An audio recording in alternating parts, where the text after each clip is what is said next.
Welcome to CivicPunks. Welcome to a special Something Cool episode. I'm here with Kate Phillip, who I'm super excited to talk about. We've actually been chatting for a while now. In fact, I had a chance. You came all the way to meet me at Johannesburg Airport, and we had a really good conversation there. So thank you for making the journey to see me at the Johannesburg Airport. And then we had a chance to chat again on an event that Apolitical did about a month or two later. But before we dig into all of that, Kate, why don't you tell us a bit more about yourself? Who are you and what brought you into this work? So I think that's the scariest question of the whole podcast. I'm a South African. I work in activism and policy and that arc through my life in various phases. I grew up under apartheid. I was a student activist, got involved in the politics of the day. It was an amazing time, actually, because I was young when the fight was still on, but I was still young when the transition happened.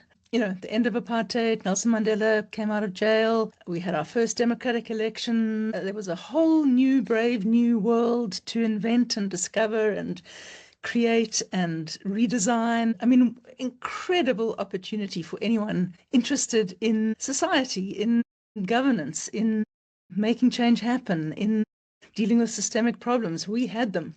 We have them. So yeah, that's kind of where I come from. In fact, at the time of the transition, I was working in South Africa's biggest trade union at the time, the National Union of Mine Workers. And the General Secretary was our current president, Cyril Ramaphosa. And I was employed to run a job creation program for mine workers who'd been laid off as a result of strikes and other developments. So my work in job creation goes back to then and has kind of come in various circles. Was there anything in particular, because like you said, and we're going to dive into it more, that job creation has become this sort of central driving force in your life. But was that experience working with miners the first time that you really entered into that world of job creation? And was there anything particular that drew you in that direction?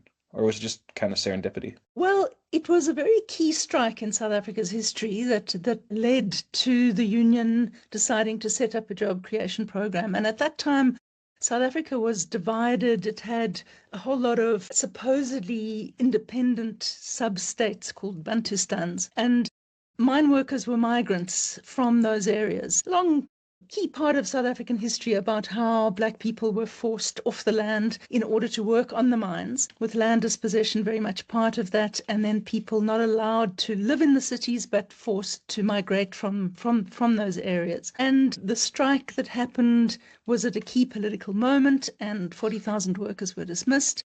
It was very unusual for a trade union to set up a job creation unit to support workers once they had been dismissed from the industry. And so I got into it in a way because of the politics of it. But the political imperative of that moment was, okay, so how does the union support these workers who've sacrificed their jobs and now don't have incomes? And yeah, I jumped in at the deep end. So that's what got you into it. What kept pulling you back into that same space? It's such an intractable problem in South Africa. Once you up to your eyebrows or wherever it happens to be in that particular challenge, it's quite hard to move on because we haven't solved it. Unemployment has got worse. It's a deeply intractable systemic problem in the South African context. We have over 45% youth unemployment. General unemployment is over 33% and has been for the last 20 years. It really is a key challenge in the society. It actually threatens the fabric of the society. It threatens the fabric of our democracy, actually. It's such a deep social issue. It's such a critical component of inequality and poverty. And so if we can't crack unemployment, we're not building the future we promised. So let's peel back the issue itself then. So what is causing unemployment to be so high and so intractable in South Africa? I could talk about this for a lot longer than your podcast. So let me try and synthesize it very briefly. There are a number of dimensions. Number one, we had major land dispossession. So Black South Africans were forced off the land where they had been surviving quite happily, earning livelihoods farming. And when mines and industry started in South Africa, black farmers were selling produce to mines and industry. White farmers didn't like that.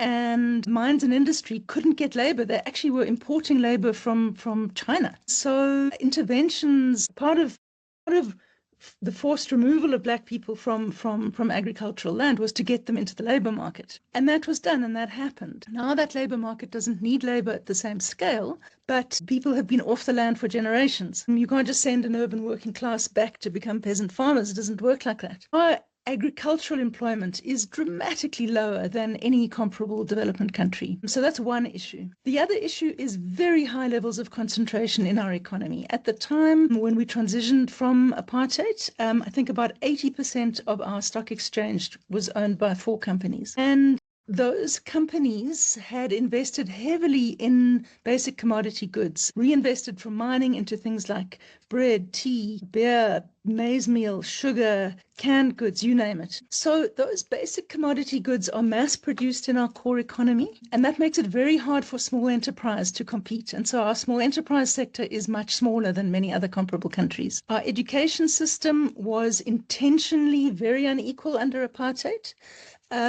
And we've really struggled to get it out of a very deep rut, and it still doesn't deliver the outcomes for the economy that are really needed. Those are just 3 factors. I could go on, but I think what it illustrates is these are deep structural problems that don't have very simple solutions. And so those are sort of some of the general trends. Youth unemployment is particularly high. I mean, I guess in some ways I imagine youth unemployment is higher than regular unemployment in most countries.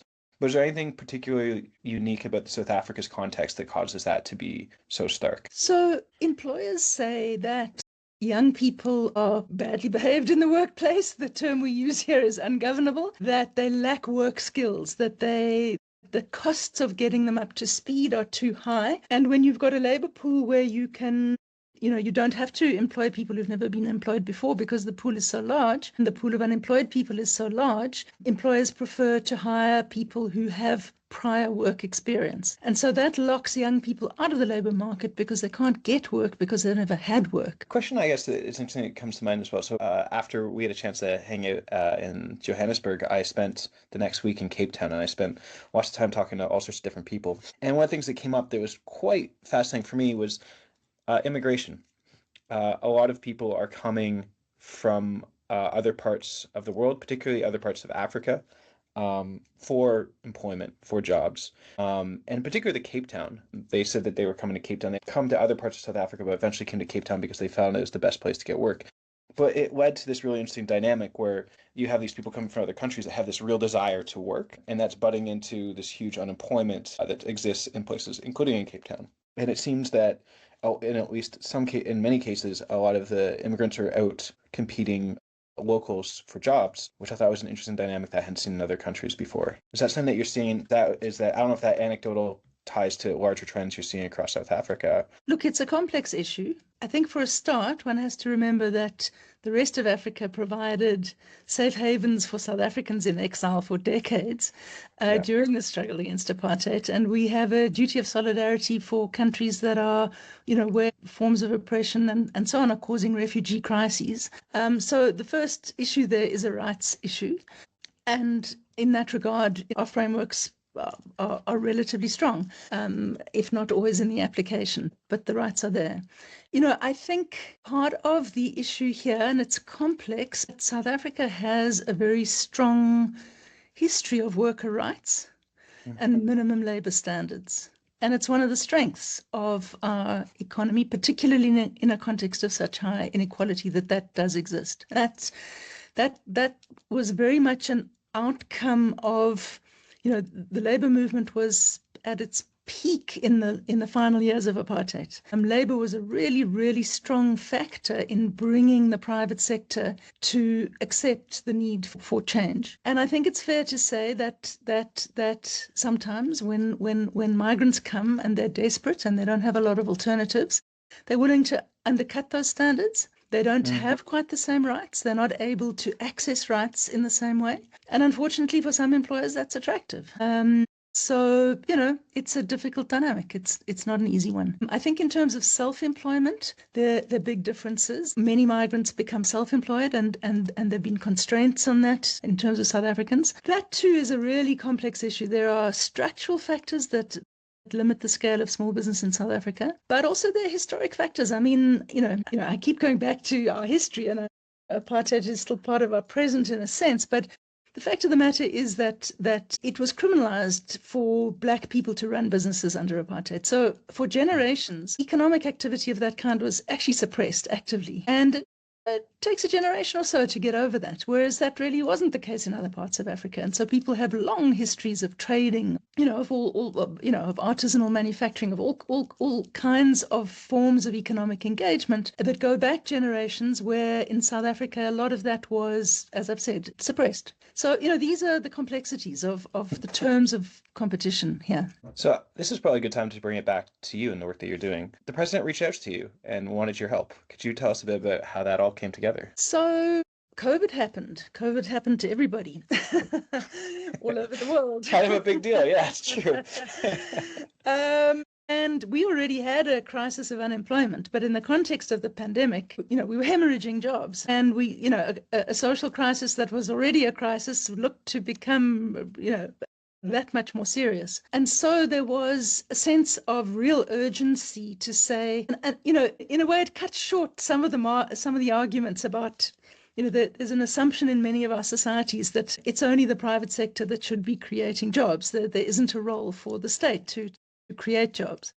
And I think that's an important wider debate in societies where, for whatever reasons, there are structural imbalances, regional imbalances, category imbalances like youth or people with disabilities or whatever it happens to be, where markets are not able to deliver decent employment at the scale of social need. What is the role of the society in remedying that? That's the bigger, more profound question. But in most of the time, the dominant hegemonic assumption is no. Employment must come from the private sector, and there's a very limited role for the state in that regard. That didn't always used to be the case. It used to be that macroeconomic policy was about full employment, was about how do you ensure that everybody who needs to work, who wants to work, needs to work, is able to work. We've seen a significant shift in that priority. But the point was that in the context of the pandemic, it was quite clear that markets could not create jobs. Companies weren't able to operate. The economy was at a standstill. Everything was frozen, but people still needed to eat. They needed to earn. They needed to work.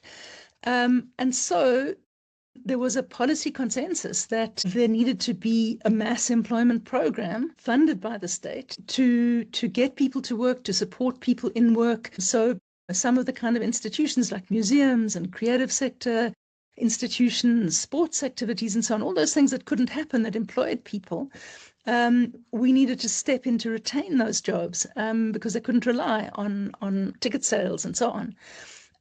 So the brief was design a mass employment program and do it fast because this is a crisis. So that was the brief, that was the context. It was very much a case of not letting a crisis go to waste and using the context of the crisis to just put on the table and do a whole lot of things that were sensible anyway, but even more sensible in that context. So what did you do? What were some of your interventions that you put in place? So we went at it at a number of different levels. Firstly, we had a focus both on classic public employment, where the public sector is the implementing partner. We looked at whole of society approaches where we called on everyone in the society, the non-state sector, civil society organizations to come to the party. We called on government departments to come forward with ideas. We looked not only at kind of classic public employment models, but also at livelihood support models. So things like support to subsistence farmers whose value chains have been disrupted, support to early childhood practitioners in communities who had to close their doors, the creative sector that couldn't function. So we looked quite widely at how public support could sustain employment of different kinds. And we had 15 departments participating who stepped up. We put a whole lot of proposals on the table as well, and asked departments if they would be willing to run with them, and many were. Some weren't, but many were.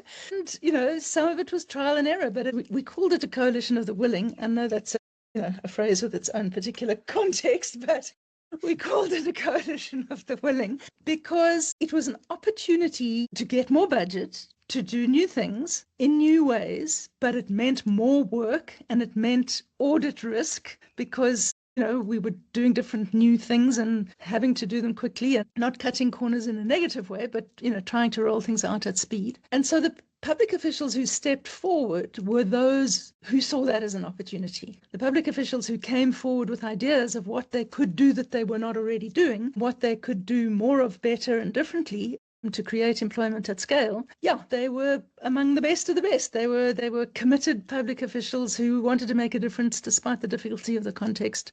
It was difficult for everybody in those times. So they really were passionate, committed public officials willing to step up, work harder, do more, do things differently, take some risk. Yeah. So basically, if I understand, just trying to wrap my head around this. So if I understand right, the idea is that the government released a lot of money that then went into departments to deliver on things with the whole premise that you have to hire people to deliver on whatever these different things are. Yeah. That's basically how it rolled out. We had a central fund mechanism and we had an adjudication process for concepts and proposals. And many were rejected. I mean, many were pretty awful, but some were brilliant. And the thing is as well, what was so interesting was everybody's so used to working in the context of fiscal constraints that the idea of actually going to scale. I mean, our biggest program employed 300,000 young people within 6 weeks of its announcement. And that was our school assistance program, which I'd like to talk just a little bit more about because it has some great features. But most departments were putting forward proposals for like 1,000 people. And we're like, we have millions of people. Can't solve this problem 1,000 people at a time.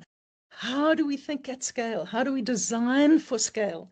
How do we set up the institutional architecture for scale? And that was one of the hardest parts, actually, was to get people to think beyond projects, to think beyond kind of little prototype interventions, from what we know, what can we do at scale that will have an impact? Yeah.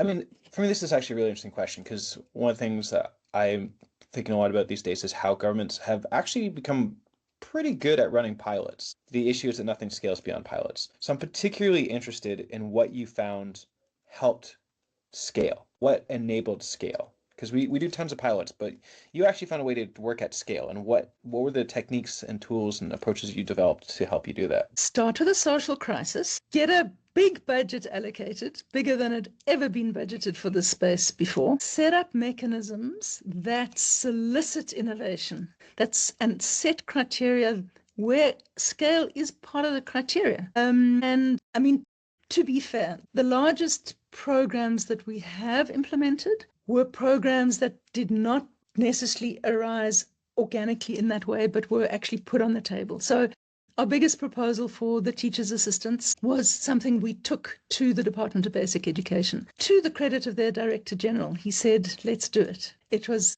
never been done at that scale before. There had been pilots. There had been lots of instances of teachers' assistants in schools with impact assessments done, showing very good results at the scale of like 10 schools. This was now 20,000 schools rolled out at once. And I think in terms of the architecture, there are really two main models. The one is distributed networks. So think about schools. Think about any society's education system is a distributed network of schools working in a common framework. They have varying degrees of independence of what they can do, but there's a core framework.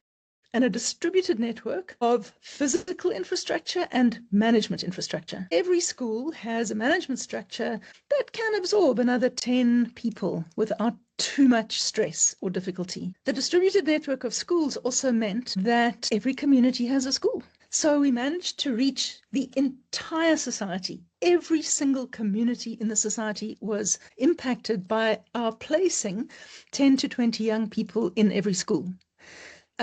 What was important was it was an opt-in. Schools had to opt in. They had to say how many people they could take up to a maximum. They pretty much all took the maximum. But they had to say how many, they had to opt in, say how many they could take, what tasks they would be allocated. All of that was decided at the school level. And recruitment was also at the school level through a common system that provided shortlists and so on, but the school governing bodies, which involve, the teachers, the parents, and so on, school governing bodies selected the school assistant. So it was a national rollout with the locus of control at the local level, highly distributed across the whole society. And so think about distributed networks in your society. There are many. There are clinics, there are municipalities, there are police stations, there are, what else? There are early childhood development centers. What are the distributed networks? Because that's where capacity can be rapidly mobilized for what at a school level is a project scale. It's 10 to 20 people at a school level. That's a micro project. But massify that across the whole society, and we had 300,000 people employed in just 6 weeks of the announcement of the program. I mean, that is crazy fast. 6 weeks. It was crazy fast. I imagine you didn't sleep much during those 6 weeks.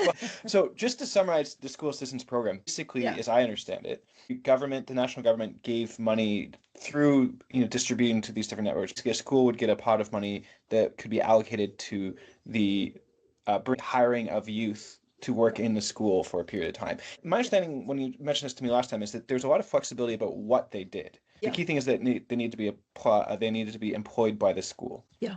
We designed it so that it would include all skills levels. So there were two categories. To be a teacher's assistant in the classroom, you had to have passed your school leaving qualification. But people who hadn't done that were employed outside the classroom in things like school maintenance, school gardens, food gardens, school feeding schemes, sports activity, security at schools, a whole range of unskilled work that improves the learning environment for schools. So the program included all skills categories. Graduates were prioritized for the teachers' assistants because we have quite high graduate unemployment. So all skills levels were included. Schools got to decide across a set of priority areas. So the priority areas included young people who would work on IT and digital, on core curriculum outcome areas like reading, literacy, and so on.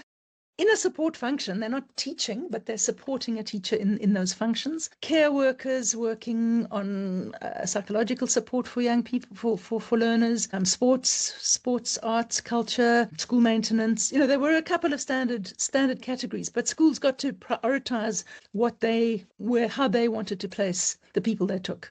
First off, super cool program. Amazing to see that. And in 6 weeks, I still can't wrap my head around the idea that a government was able to roll that out at that scale in 6 weeks is absolutely incredible. So a lot of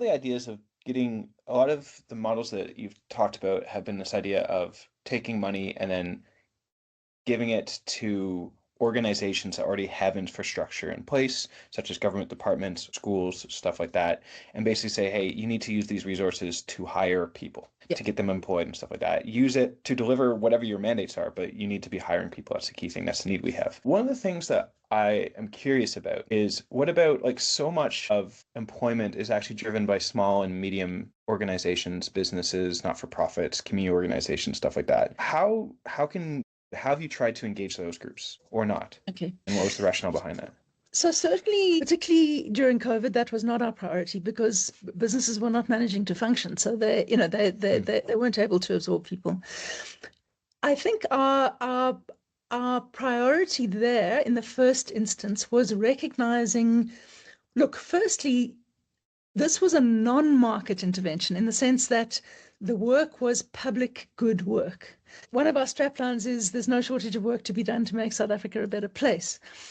So we have this bizarre irony of massive unemployment and so much work that needs to be done. And that's the loop we were trying to close. And in that process, beyond the public sector, we identified an amazing networks that exist in our society of civil society organizations doing good work in communities. And so one of the other big programs is called the Social Employment Fund. And what it did was set up a mechanism for any organization doing what we called work for the common good, any organization that could absorb more labor with more funding, to be supported. They had to meet criteria. It was, the irony is we had funding for 50,000 jobs through this mechanism. The first call for proposals, again, very short timeframes, completely new program, new concept, 6-week call for proposals timeframe. The applicants that qualified could have created over 300,000 jobs. So that's just an example of how, if you create a mechanism that solicits the energy and capabilities that exist in the society, you will be amazed at what comes forward.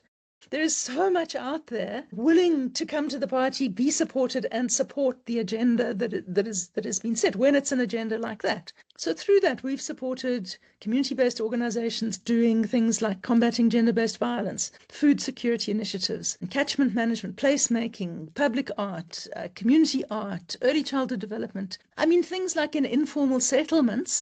One of the programs is GPS locating shacks. And once they've been GPS located, this was in a partnership with Google, once they've been GPS located, they have an address. Once they've got an address, they can get a bank account. Once they've got an address, they can get an ambulance to come. Once they've got an address, a whole set of services are unlocked. So these were the kinds of initiatives that were supported through the Social Employment Fund.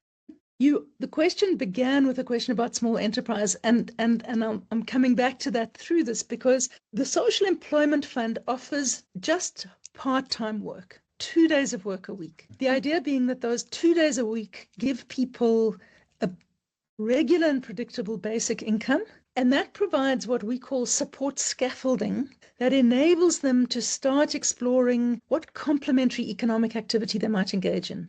Because if you're unemployed and you don't have an income, investing in other economic activity is highly risky. You can lose that money. What, you're gonna eat, or you're gonna lose that money, risk losing that money. It's very hard for people who are very poor and unemployed and don't have other means of support. And we don't, we don't have robust systems in that regard. To invest in self-employment and small enterprise. And as the program has developed, not all programs easily lend themselves to that interface with small enterprise, but some do. And we're seeing really interesting results starting to emerge, where we're seeing public employment of this kind actually helping to seed complementary livelihood, self-employment, and enterprise activity. That said, it's not easy and it's not a silver bullet. It's self-employment is tough. Many people fail. So it's not a simple solution, but it is one part of a package of solutions for people. So a question I'm incredibly curious about, and imagine many people who are going to be listening to this are going to be thinking the same question. So you were able to build these programs in a very unique crisis context, which is a pandemic. In some ways, governments all over the world expanded to meet the needs the same way the government of South Africa did. The challenge was when the pandemic ended, there was a major, when we're still going through it, this major contraction of governments stepping back, being like, okay, now we're going to let the market sort of jump back into the void, step back. I mean, the term we use was, snap back to what things were before the pandemic. It's sort of a return to what was before. Now, in the case of South Africa, you guys have charted a bit of a different path. You've been able to maintain momentum on these programs, and I'm really curious how you manage that, because it's rare. Most other places that's not been the case. Well, it's been a big struggle and it's not over yet. So I think the first thing is that, yes, we took advantage of the crisis to show how things could be done differently. Snapback meant snapping back to a prior unemployment rate of 30%. And what we argued and are still arguing is the pandemic gave us the opportunity to show what could be done. And now we need to build on that, maintain it and build on it in a context in which the crisis of unemployment has not gone away. It takes us back to where we started a bit in this discussion, the kind of fundamental first principles. What we're arguing is that in a society as unequal as ours, you need redistributive mechanisms that enable everybody to participate economically. When unemployment is the single biggest cause of income inequality, then you have to intervene with instruments and mechanisms that create greater equity in the society through the creation of employment opportunities. We argue that another of our straplines is employment matters too much to leave to markets alone. And employment is work. Participation in work is the better phrase. Participation in work is so foundational to people's sense of belonging as adults, to people's sense of their contribution to their community, to their society, their belonging. It's a very fundamental part of the social contract. You know, the social contract, an explicit part of the social contract is, as an adult, society functions because those who can contribute to the support of those who can't participate. It's foundational to our notions of social protection. It's how societies function, is that we don't just look out for ourselves. And that is so deeply socialized that across the world, in all societies, so deeply socialized that being a contributing adult, contributing to your household, your community, is part of what defines adulthood. The quid pro quo in that social contract has to be that the society creates mechanisms that enable people to participate economically. And that's the part of the social contract that's fallen off the table. So people are made to feel that they're non-contributors if they can't find employment, that they're non-contributors, they all the psychosocial impacts of unemployment are associated with that. But the requirement that societies manage themselves to enable full employment has dropped off the social contract. So part of what we're arguing is that has to come back, particularly in a society where unemployment is so egregious. You know, in a society where it's 5% or 10% or whatever, you can get away with society not coming to the party in that way, but not here. And so very much part of our argument is to say, the message that our economies send is that if there's no market demand for your labor has no value. And then you have no value. That's the message that unemployed people get. And our argument is that even when labor has no market value, it has a social value and it can create social value. It can create huge social value. Think of all the things I've spoken about. Combating gender-based violence, catchment management, environmental interventions, early childhood development. These are not market interventions. These are social interventions. We need to unlock the social value of labor to create good societies in which everyone can flourish. We need instruments that can unlock the social value of labor, and that's what public employment is. It is the instrument that unlocks the social value of labor. And so that's at a policy level, that's the big case that we're trying to make, the big argument. We haven't entirely won. We've survived. Our budgets have been confirmed on a one-year basis only. Public officials out there, just spare us a thought. Imagine running all these programs with a one-year planning timeline where you don't know from 1 year to the next if you're going to get another budget. And it's been a fight every single year in the budget process. So we're not home and dry. We're still here, but we're not home and dry. So I guess the question that comes to mind for me then is the first program was launched, 4 years ago? About 4 or 5 years ago? It's October 2020. October 2020. So about 4.5 years ago. What have been the impacts that you've noticed from these interventions? So this is also part of the policy case we're making, is that every single year the impacts have deepened. In year one, it was just a mad scramble. It was just like in the schools program, it was just get these young people employed in the schools and we'll see what happens next. Our biggest fear was that they would actually do harm. That was the kind of the kind of bar was let this just not cause, damage in the schools. That was a pretty low bar. They didn't. In fact, the program has a 97% approval rating from principals in the poorest schools.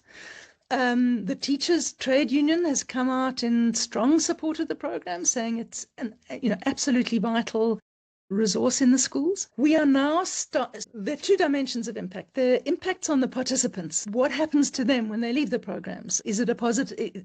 Certainly the impacts while they're on the programs are clearly demonstrably positive. But the bar that we also have to hurdle is what happens to them when they leave. Does that positive impact spin beyond the program? And in the first years, we didn't have those studies in place. We were just scrambling to make things happen. Now we do. Now we have tracer studies. Now we're looking at all of those kinds of things. But I think the other big component is the question of the social value created. We've been able to show, for example, with a control study in the schools, in some schools, that teachers' assistants with the right support, teaching phonics, the alphabet to learners, were the learners in the supported groups learn the alphabet 4 times faster than over a 6-week period than learners not in those groups. We have major literacy problems. We have major benchmark problems in our education system, and it starts with knowing the alphabet. You can't read for meaning in any language if you don't know your alphabet. So, that was just an example. And we're doing other experiments with maths and science and so on, where we're trying to show that there is a social outcome from the investment. The Social Employment Fund has been very good at this. They put a lot of effort into it, and they've been able to quantify, number of meals for children, number of people who've taken their TB medication, and put a value to that. It's part of positioning the program for impact financing and getting those metrics right. But they've been able to show that the social value created exceeds the cost of the budget. So, we with each new phase, we're able to put greater focus on a spectrum of impacts. But I will say that with 1-year budget timeframes, the planning horizon is short, and it's too short, and it's, to be honest, amongst ourselves, we often say these programs are set up for failure, but we just haven't failed. What would be a good time for, instead of a 1-year cycle, what would be a good cycle for timelines? Well, our classic budget cycle in government is a 3-year cycle. All government programs run on a 3-year rolling cycle. That's all we want. We want to run on the same 3-year rolling cycle. And if programs don't perform, we ourselves have been pretty brutal at cutting some of the non-performing programs. We've held the programs to high standards. We cast the net very wide. We did a lot of experimentation. Some things just didn't work very well, and then we didn't continue them. But the point is that what we really need is a proper planning runway to really put in place the systems and processes that deliver optimal impacts. So it's the transition from an emergency crisis response to a developmental contribution. Yep, that makes sense. I guess we're basically out of time now, so just thinking about, are there any final recommendations or lessons that you would share, particularly with people over the world who are listening to this? Like, what are you hoping people take away from your experiences that you've had in South Africa? To be honest, the main takeaway, I would hope, is conceptual and at a policy level. Employment matters too much to leave to markets alone. What is the role of the state? If you've got an unemployment problem, no matter how localized or small, there are instruments that you can use to address it. And there is no necessary logic that says only the market should do that. And what a difference it can make in dealing with problems of marginalization, exclusion, inequality, pockets of poverty. Your societies, I'm speaking now to people out there, your societies probably don't have such a severe unemployment crisis as we do. How much easier is it for you to use these instruments to address the problems that you do have? And you can create so much social value. You can design these programs to be inspiring for participants, but inspiring for communities in the society as well. And that should be the benchmark, that people are excited to have the opportunity to participate in such programs, and that the communities embrace them and see them as adding real social value and welcome the public intervention. And it's easy. Look at our schools program. It's easy. It's so easy. Every school can absorb 10 young people. You extrapolate that over a district, a metro, and you can reach scale with simple techniques. It's interesting. So I live in a place called St. Albans here in England. One of the things, whenever I go for a walk outside my place, I walk by, there's Verulamium Park, and in the middle of Verulamium Park is this lake, and it's a human-made lake. It was a make-work project I believe it was coming out of the Great Depression in the UK. But basically, similar thing, crisis, we need to employ people. So the state stepped in and said, we're going to put a lake here. And it's beautiful. It's one of the central pieces that, Exactly. Moving on 100 years later. And it's interesting, you walk through, and then I walk back and I walk past the cathedral, and it's this beautiful cathedral. And the building of that cathedral, again, was a major project. In that case, it was a blend between the church and the state. They were kind of merged back at that time in history. But again, it was a community project. And it's interesting when you walk around, like, so much of the legacy that exists in any community is tied to state-driven projects. And I think you're right in the sense we become there's been a shift in the last 100 years towards sort of a market-focused mindset, and I think we've forgotten the role that states play in terms of creating community. Exactly. And final word, given the changing nature of work, we're going to need different approaches to building community. Going to need different approaches to integrating the meaning of work and work for the common good into how we respond to the erosion of market-based opportunities. I mean, where markets are working, go markets. That's great. If decent work is being created, then you don't have a problem. But many places, it's not going to be that simple going forward. Well, it's an interesting point. I mean, we're basically out of time, so maybe That's fine. part two, which You'll edit. talk about the role of shifting technology. I mean, obviously the AI revolution, but even before then, technology has been a dramatic impact on work and the shifting nature of the workspace. And there is sort of a contradiction of incentives when it comes to how technology and the market work together. There's incentives to use technology to save money, and that also means cutting jobs. And I mean, we're facing that in government right now, but that's true of every sector. But there's still a need for people to work, or at least have things in their life that give them meaning and purpose and also sustain them. And that's something that I think, again, this is why I find the work that you're doing in South Africa so fascinating. But we'll have to put a pin in that conversation for next time. Kate, thank you so much for making time. That's right. Soon, hopefully soon. But until then, thanks so much, Kate. I really appreciate your time. Pleasure.